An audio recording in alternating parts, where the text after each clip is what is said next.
I was standing on the street corner over here at the corner of 19th and Everett yesterday, getting ready to cross the street and head over to the cathedral. I was dressed in shorts and a t-shirt, as innocuous a Saturday afternoon Portlander as it is possible to be. And there was this group of joggers, about 3 or 4 women, that kind of jogged up behind me, standing there behind me, waiting for the light to turn. And I heard one of them ask one of her friends, I don't think she was directing it at me, she asked one of her friends, "Do you know what kind of church that is?"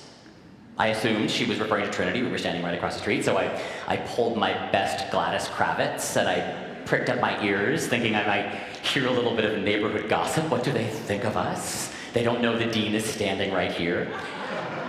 "What kind of a church is that?" she asked her friend, and her friend kind of said, I don't know, looks kind of Catholic.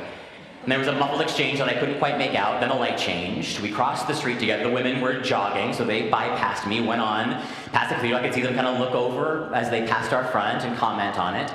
I don't know what was said, but the question has stuck with me. Do you know what kind of a church that is?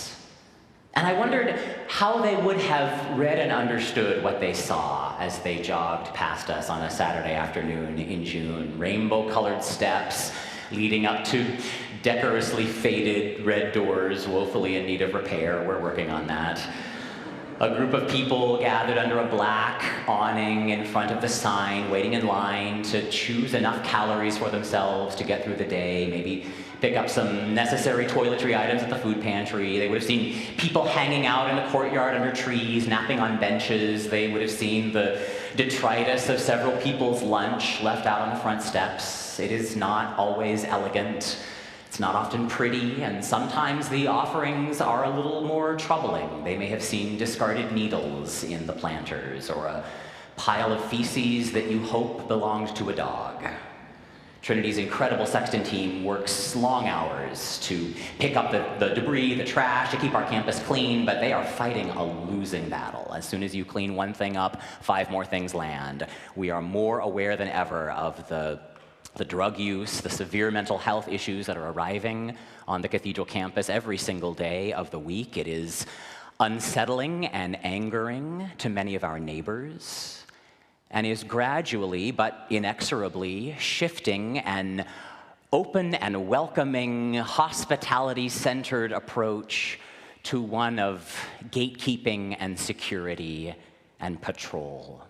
Trinity is engaging with private companies now to perform security sweeps of campus several times a day. We've increased our security budget by almost $50,000 to accommodate these ever-increasing layers of enforcement and policing. And still, if I'm being honest, we are finding ourselves unable to adequately respond to the acute humanitarian crisis, the drug crisis, that is unfolding every single day on our front steps, in our courtyard, in Kempton Hall on Wednesdays, in the bathrooms, sometimes here in the cathedral. Members of my staff have been physically attacked. A woman shouted a gay slur at me the other day when I asked her very politely not to shoot up on our front steps. Our neighbors, some of our own parishioners, are upset and even angry at what they perceive to be the blind eye that the cathedral leadership is turning to dangerous behaviors. So there are some parishioners who have chosen to start attending churches in the suburbs where they are not forced to encounter this kind of unpleasantness every time they come downtown. Trinity is a downtown church. We've always been a downtown church for over 100 years. But downtown Portland is changing, and we are changing with it. Food pantry attendance, many of you know this, it's up 100% since the pandemic. We are feeding more and more people because there are more and more people who need to be fed. This town is starving. Our city is bleeding. Civic leaders can't seem to move past political squabbles to address this crisis in any meaningful or systemic way. So it's left to social service agencies and to churches like Trinity to fill in the gaps without very much support. We don't do it because of a political agenda. We feed people because that's what Jesus commands us to do. It's really that simple. Christians are not given the option of simply averting our gaze. So the woman asked her friend, do you know what kind of church that is? And I would love to know how her friend answered that question. I would love to know how our neighbors would answer that question. I wonder how you would answer that question.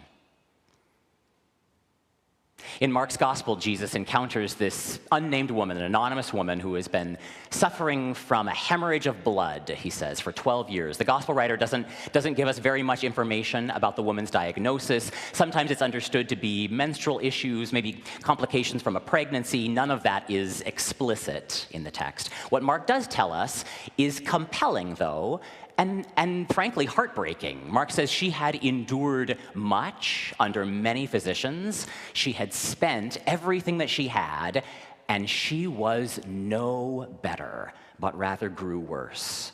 The medical system, such as it was in her day, the medical system has failed her, the government of her day, the social service network, which was not robust in first century Palestine, the social network has failed her, but this woman has heard about Jesus from somebody. Maybe he was, pointed out to her once in a crowd. Somebody asked her, do you know what kind of rabbi that is? And it piqued her curiosity. And Mark doesn't tell us what she has heard about Jesus. There is not, as near as we can tell, there's no doctrinal element to her faith, right? There's simply this desperate sense that maybe finally this particular charismatic healer and prophet can do what nobody else has been able to do for this woman, which is to make her well and to restore her to community. So she thinks to herself, if I can just touch his clothes, right? If I can only grab onto the edge of his cloak, the fringe of his garment, if I can just get close enough to brush up against him, I will be made well. And you heard it, right? That's precisely what happens. I love the way that Mark tells the story of this woman's healing. Mark says immediately, it's Mark's favorite word. He uses this word 40 times and more in the gospel. Immediately, he says, the flow of blood stopped, and she knew in her body that she was healed from her affliction. She knew in her body that she was healed. So Jesus goes on to do what he set out to do at the beginning of the story, to go and raise a 12-year-old girl from death. Mark often couples healing stories like this. Mark will often nestle one person's encounter with Jesus in the middle of somebody else's story. By all rights, that this story is really about Jairus. It's about the synagogue leader and his daughter. But the hemorrhaging woman gets kind of like the Act 2 torch song, if you like. She's the interruption in the middle of Jesus' day. She's the healing he didn't set out to accomplish, but she's the healing that finds him, right? The woman who reaches out without permission, without invitation, just pure desperation. She reaches out her hand, she touches the fringe of his cloak, and her body is transformed. Something deep inside her begins to shift. The flow of blood, the flow of pain, the endless weeping nights of anguish, all of it held and healed and made whole. The psalmist says, the weeping may endure for the night, but joy cometh in the morning. That's what this woman experiences. And of course, the story doesn't end there, right, with the healing of this woman's body. Jesus feels the shift in the crowd. He can tell that something has changed. It's this fascinating little window into like what Jesus' physical experience may have been like, at least the way that the tradition remembers it, that Jesus' very body is like coursing with some kind of pulsating healing power, and that he can feel that power go out of him like an iPhone battery beginning to lose its charge, right? He says, "Who touched my clothes?"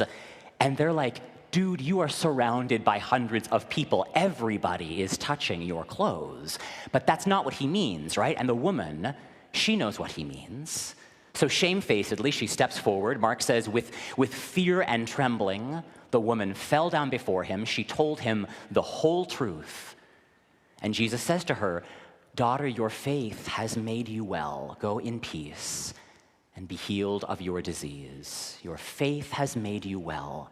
Now, at one level, the only recognizable faith that this woman has, at least as far as the story records it, is this kind of I mean, blind desperation. Somebody who has tried literally every other trick in the book. There's not faith here, at least as Christians have been used to talking about faith, right? She has no belief system. She has no systematic theology. She makes no Christological profession, Rajbai, you are truly the Messiah, the Son of God, right? Nothing like that.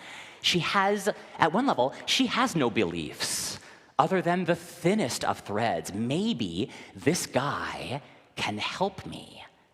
I mean, that is it. That's her faith. It's not belief. It's just blind desperation, right? Can't hurt, might help, tried everything else. I'm at the end of my rope. At this point, I will believe in literally anything or anybody who will make a difference in my life. And maybe that's all that faith is when you get down to it. Not the doctrinally pure faith of a catechism, not the historic faith of the creeds. The hemorrhaging woman has no use for doctrine and dogma, only a blind determination to touch Jesus' body for herself. Because somebody asked her, maybe, do you know what kind of rabbi that is? I hear he heals people. Do you know what kind of church that is? I hear they feed people. Do you know what kind of a community that is? I don't know, but I like the way I feel when I'm there. For an hour out of my hectic week, I sit, I'm quiet, I can get a cup of coffee from the kitchen, I can listen to music that asks nothing more of me than simply to pay attention to beauty, to honor something that is purely aesthetic, something that exists solely for the glory of God. I don't know what we're going to do about the drug crisis on our steps. Our neighbors have asked us to consider erecting new fences, to consider suspending operation of the food pantry in hopes that it might drive out the more unsavory elements. I'm using scare quotes around that term. And I think about the words to the hymn that we just sang. It's a hymn that I sing to Shanna and to Liz and Katie, some of my colleagues, every time we're having anguished conversations about the people in the community who are acting out and causing drama and making trouble and not respecting the rules and regulations, right? All the weird, unsavory, sometimes eccentric, sometimes mentally ill people who find their way into communities like this one because our bar to membership is super low, right? You literally just show up. And so I love this hymn, right? It's not the way we'd say it now, but I sometimes will hum in Shanna's ear, to thee they came, the blind, the poor, the palsied, and the lame. None of those are words that we would use today. But I love that hymn, right? I hum it in her ear sometimes, and we're doing our level best to like keep our faces neutral in the middle of some kind of crazy, unhinged nut job conversation with somebody who is clearly suffering and has decided to take it out on somebody who represents religion today. That is our job. Week by week, we attempt to curate this little sandbox where all the unsavory folks of the world, the mentally ill and the drug sellers and the hemorrhaging women and the ones who choose to live outside, all the ones who don't fit in polite society, who have been shunted through broken foster care and health care and government systems, all the ones whom nobody else is even able to see anymore except church people. That's what we're here to do. It's our job to train our vision, to train our gaze, to be able to see the people on the margins. It's not just our job, it's the reason we're here. It's how we touch Jesus' body. The people who make this campus their home, even the angry and recalcitrant ones who glare at you and call you a faggot when you ask them very politely not to shoot up on the front steps of your church. Those ones too belong to God, and they long for healing. That is not an excuse for bad behavior. That's not the same as saying anything goes. Love requires good boundaries. This is a substance-free campus. I take that really seriously. I take the health and well-being of my staff and the volunteers of this place really seriously. But I don't think we can have an honest conversation about boundaries and fencing and policing and security. I don't think we can have an honest conversation about that until we know, deep down, why we do what we do every day. What kind of a church is that? Our neighbors are asking us that question right now. What kind of a church is that? My sense is we're going to have to start having a better answer to that question. What kind of a church do we want to be? Which is another way of saying, can healing still happen here?